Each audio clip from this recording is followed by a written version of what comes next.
ওই যে বিরতির আগে বললাম হাওড়ার ছবি দেখাবো, সরকারি জমি, সেই সরকারি জমিতে তৈরি হয়েছে বেসরকারি কারখানা। এখানেই শেষ নয়, তৈরি হয়েছে গুদাম, এখানেও শেষ নয়, তৈরি হয়েছে টোটো চার্জিং সেন্টার। হাওড়ার পিলখানার এই ছবি, কি অভিযোগ শুনবো, যারা দখল করে রয়েছে তারাই বাকি বলছে। আগেকার বিল আছে তো, লিজে বিল আছে তো আমাদের কাছে, হ্যাঁ লিজে বিল আছে, তাই না কেউ আসলে কাকে ভাড়া দেওয়া যাবে? কেউ আসলে তো ভাড়া দিব। হ্যাঁ সবই চুপচাপ আছে। कितने दिन से आप लोग हैं? हम लोग यहाँ बहुत 70 साल से है। हमारे पिताजी थे, हम लोग आए यहाँ पे बहुत दिन से, हम लोग यहाँ रहते हैं। ये जमीन किसका है? पुरसभा का है? पुरसभा बोल रहे किसका है? हम लोग तो यहाँ बहुत दिन से यहाँ पर रहते हैं, 70 साल से। हमारे पिताजी कागज पत्र? हाँ हाँ, पहले हम लोग का लीज जो था, जिसका वो लीज मिलता था, हम लोग यहाँ पर रहते थे। खटाल था हम लोग का। लीज वाला बंद कितना? ये तो हमको पिताजी बता पाएंगे। इधर कचरा गिरता है, नाला का दिक्कत है। কথা বলবো, আমাদের প্রতিনিধি দেবাশিস রয়েছেন সঙ্গে। দেবাশিস, একটা সরকারি জমি, সেই সরকারি জমি কি করে বেদখল হয়ে যেতে পারে? সেখানে কি করে যে ছবিগুলো আমরা দেখাচ্ছি, যে বেসরকারি কারখানা, গুদাম, টোটো চার্জিং সেন্টার, কার মদতে?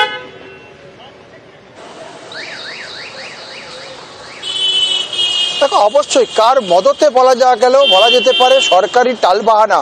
অর্থাৎ এই যে তিনটি দপ্তর, হাওড়া পুরসভা, HIT অর্থাৎ হাওড়া ইমপ্রুভমেন্ট ট্রাস্ট এবং KMDA, এই যে তিনটে দপ্তরের টানাপোড়েন, এই জমি কার, তার যে ভাগ কোনটা, কোন জায়গাটা তার জমি, এই সব করতে করতেই কিন্তু এই অসাধু চক্র যারা গজিয়ে উঠেছে, সেখানে দাঁড় করিয়ে একেবারে বড় বড় গোডাউন, সেখানে টোটো চার্জিং সেন্টার তৈরি করা এবং কি এলাকা জুড়ে একাধিক নির্মাণ কার্য। ফলে এই দোষ এবং মাথায় কার হাত, তা নিয়ে কিন্তু প্রশ্ন ওঠার আগে সরকারি যে টালবাহানা বা সরকারি অবহেলা, নিজেদের কাজে অবহেলা, সেই কারণেই যে এই ঘটনা, তা কিন্তু পরিষ্কার। কারণ একেবারেই বলা যেতে পারে যেখানে সরকারের তরফ থেকে একটা দমকলের দপ্তর, জেলার মূল দপ্তর সেখানে তৈরি করা হয়েছে, সেখানে একাধিক সরকারি দপ্তর রয়েছে, বিদ্যুৎ পর্ষদ রয়েছে, সেখানে দাঁড়িয়ে কি করে বিদ্যুৎ চুরি হয়, কি করে একেবারে ফায়ার ব্রিগেডের অফিসের পিছনে কি করে দাহ্য পদার্থের গোডাউন হয়, যেখানকার কোনো অনুমতি বা পারমিশন সেভাবে এখনো পর্যন্ত তারা দেখাতে পারেনি। ফলে সেখানে মজুত করে রাখা হয়েছে ঢাই করে প্লাস্টিকের বোতল থেকে প্লাস্টিকের প্যাকেট, যা আগুন লাগলে বিধ্বংসী চেহারা নিতে পারে গোটা এলাকায়। ফলে সরকারি নজরদারি যে নেই, বা পুরসভা হোক, HIT হোক বা KMDA হোক, তাদের যে নজরদারি নেই, আর তার নজরদারি না থাকার ফলে এই রকম কিন্তু এনক্রোচমেন্ট বা জবরদখল করে রেখেছে সরকারি জমি। মেলা বেশ, প্রশাসনের তরফ থেকে কি বক্তব্য শোনা যায়? HIT হোক, KMDA হোক আর হাওড়া পৌর নিগমেরই হোক, এগুলো সবই সরকারি সংস্থা এবং আমরা প্রত্যেককে একে অপরকে হেল্প করি আমাদের বিভিন্ন কাজ।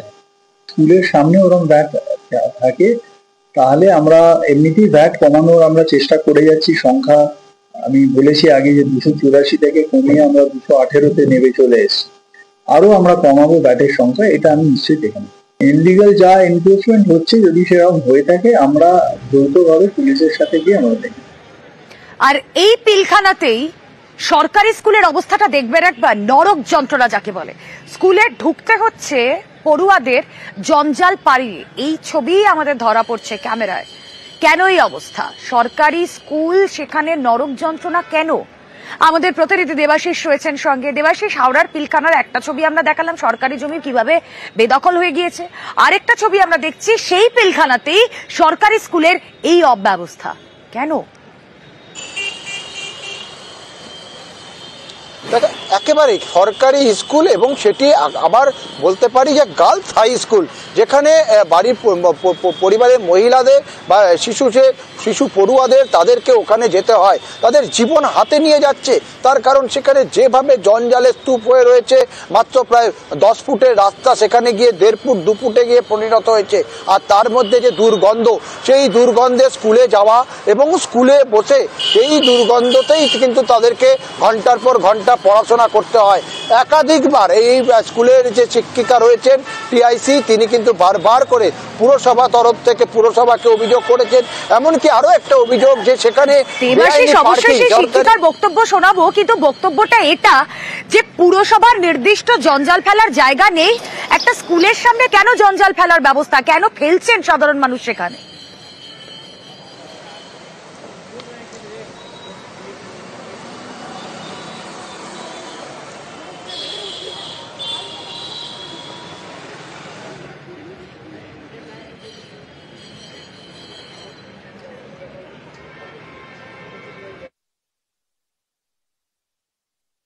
আমাদের স্কুলের সামনে মানে ইলিগাল পার্কিং হয়, আমরা জানি। এই স্কুলের সামনে গেট পুরো বন্ধ থাকে, আমাদেরকে আসতে মানে আসার যাওয়ার আমাদের খুব অসুবিধা হয়। পুলিশ ডিপার্টমেন্টে অনেকবার চিঠি দিয়েছি, যেদিনে মানে চিঠি পড়বে আমি বা মানে গিয়ে কমপ্লেন করেছি, অনেকবার ভার্বালিও করেছি। তখন এসে যেভাবে আজকে অ্যাক্টিভ হয়েছেন এইভাবে অ্যাক্টিভ হয়ে আবার মানে সরে যাবে, আবার অন্য নেক্সট ডে থেকে আবার ওইরকমই হয়ে যাবে। Situation will be the same. যেদিন কমপ্লেন হবে সেদিনে মানে কিছু অ্যাকশন মনে হবে যে নেওয়া হয়েছে, তারপর আবার নেক্সট ডে থেকে সেম সিচুয়েশন। দেখুন, এ রাজ্যে এমন অনেক স্কুল রয়েছে যেখানে আমরা দেখেছি যে স্কুল ছুটের সংখ্যা উত্তরোত্তর বেড়েছে, আবার এমন অনেক স্কুল রয়েছে যে স্কুলগুলো শিক্ষিকার অভাবে, পড়ুয়ার অভাবে বন্ধ হয়ে গিয়েছে। বীরভূমের লাভপুরে এমন একটি স্কুল আমাদের নজরে এসেছে, যেই স্কুলে শিক্ষিকা শিক্ষক নেই, পড়ুয়া নেই। সেই পরিত্যক্ত স্কুলে কি আছে জানেন? মদের আসর। রাত নামলেই সেখানে বসে মদের আসর।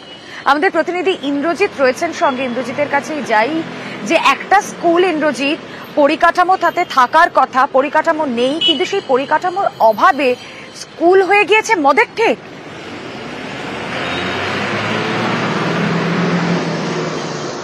দেখো, একদমই যেটা বলে রাখবো, 2015 সালে কিন্তু এই লাভপুরের যে আভাডাঙ্গা গ্রাম রয়েছে, সেই আভাডাঙ্গা গ্রামে কিন্তু প্রস্তাব দেওয়া হয়েছিল। আর তারপরে 2019 সালে স্কুল সম্পূর্ণভাবে তৈরি হয়ে যায়, কিন্তু তারপর থেকে স্কুল কিন্তু একদিনের জন্য খোলা হয়নি। স্কুলে পড়ে আছে তালা। আর সেই জমি, অর্থাৎ যে জমির মধ্যে স্কুল, সেই জমি কিন্তু গ্রামবাসীরাই দান করেছিলেন, অর্থাৎ 58 জন গ্রামবাসী সেই জমি দান করেছে, সেই জমির মধ্যে হয়েছে স্কুল।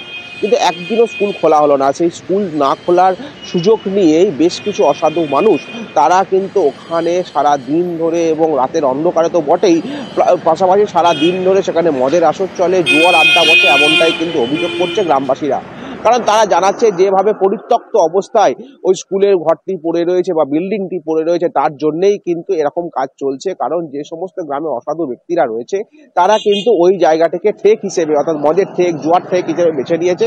আর তাদেরকে কোনোভাবে আটকাতে পারছে না লাভপুরের পুলিশ প্রশাসন। কারণ পুলিশ প্রশাসনকে বারবার জানিয়েও তাদের কোনো লাভ হয়নি, এমনটাই কিন্তু তারা জানিয়েছে।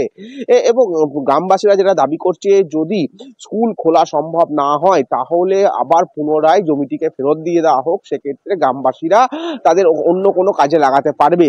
কিন্তু তাছাড়াও তাদের প্রথমত যেটা দাবি রয়েছে যে স্কুল খোলা হোক, কারণ ওখানকার যারা মেয়েরা রয়েছে, অর্থাৎ গার্লস স্কুল ছিল না বলেই কিন্তু স্কুল খোলার তারা উদ্যোগ নিয়েছিল, এবং সেই উদ্যোগে কিন্তু একদম জল ঢেলে দিয়েছে প্রশাসন, এমনটাই কিন্তু তাদের দাবি। এবং দ্রুত যেন তারা চাইছে, গ্রামবাসীরা যারা জমি দান করেছেন, যারা গ্রামবাসী, তারা চাইছে দ্রুত। বেশ, আমাদের নজর থাক ইন্দ্রজিৎ।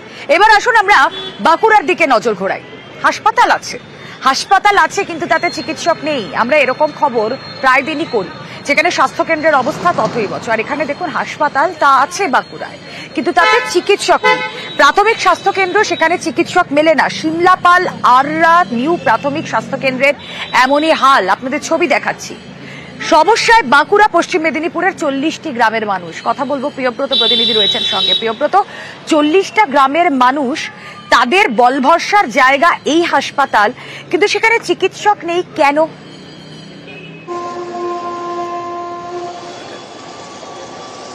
দেখো, বাঁকুড়া এবং পশ্চিম মেদিনীপুর সীমানাবর্তী এলাকায় সিমলাপাল ব্লকের অররা নিউ প্রাথমিক স্বাস্থ্যকেন্দ্র তৈরি করা হয়েছিল গ্রামীণ মানুষকে চিকিৎসা পরিষেবা দেওয়ার জন্য। কিন্তু প্রথম দিকে ঠিকঠাকই চলছিল আউটডোর পরিষেবা এবং ছোটোখাটো অপারেশনও হতো এই হাসপাতালে। কিন্তু স্থানীয়দের যেটা অভিযোগ, বছর কয়েক যেতে না যেতেই হাসপাতাল থেকে বদলি হয়ে যায় সেই চিকিৎসক, এবং স্টাফ যে নার্সরা ছিল তাদেরকেও বদলি করে দেওয়া হয়। পরবর্তীকালে হাসপাতাল স্টাফ ছিন্ন হয়ে যায়। সম্প্রতিকালে একজন স্টপ ক্যাপ লক্ষ্মীসাগর হাসপাতালের পাশের যে হাসপাতাল রয়েছে সেখান থেকে গ্রুপ ডি কর্মী এবং নার্সকে আনা হয়েছে এবং একজন চিকিৎসক আসেন, কিন্তু তার কোনো ঠিক ঠিকানা নেই, কখন আসেন কখন যান এবং তার উপর ভরসাও করতে পারেন না। সামান্য রোগ অসুখ হলেই তাদেরকে সিমলাপাল ব্লক প্রাথমিক স্বাস্থ্যকেন্দ্রে যেতে হয়, সেটা 16 কিলোমিটার দূরত্ব, আর নচেত বাঁকুড়া সম্মিলনী মেডিকেল কলেজ হাসপাতাল, সেটা 45 কিলোমিটার দূরত্ব। মানুষজন চাইছেন চিকিৎসা পরিষেবা আবার স্বাভাবিক হোক, আগের মতন আবার চিকিৎসা পরিষেবা পাক তারা, কিন্তু এই হাসপাতালের দিকে স্বাস্থ্য যারা অধিকর্তা রয়েছেন তারা কিন্তু কোনোভাবে নজর দিচ্ছেন না, এমনটাই অভিযোগ।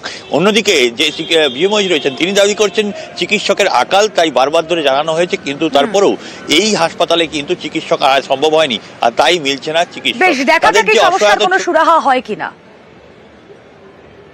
একটা মানুষ যদি প্রেসার চেক করাতে আসে সেই সুযোগটাও পাওয়া যায় না, আর এখানে কোনো ডাক্তার নেই, ফার্মাসিস্টে ওষুধ দেয়, আর মানে কোনো পরিষেবাই চালু নেই। মানুষ আস্থা রাখে প্রশাসনের উপর, এই স্বাস্থ্যের উপর, কিচ্ছু নেই। ডাক্তারের ক্রাইসিস এবং অন্যান্য জিটিএ থেকে শুরু করে জিএনএম কেউ নেই। আমরা ঊর্ধ্বতন কর্তৃপক্ষকে জানিয়েছি। এবারে স্টাফ যদি রিক্রুটমেন্ট হয় তাহলে পরিষেবা আরো উন্নত হবে এই আশা রাখি।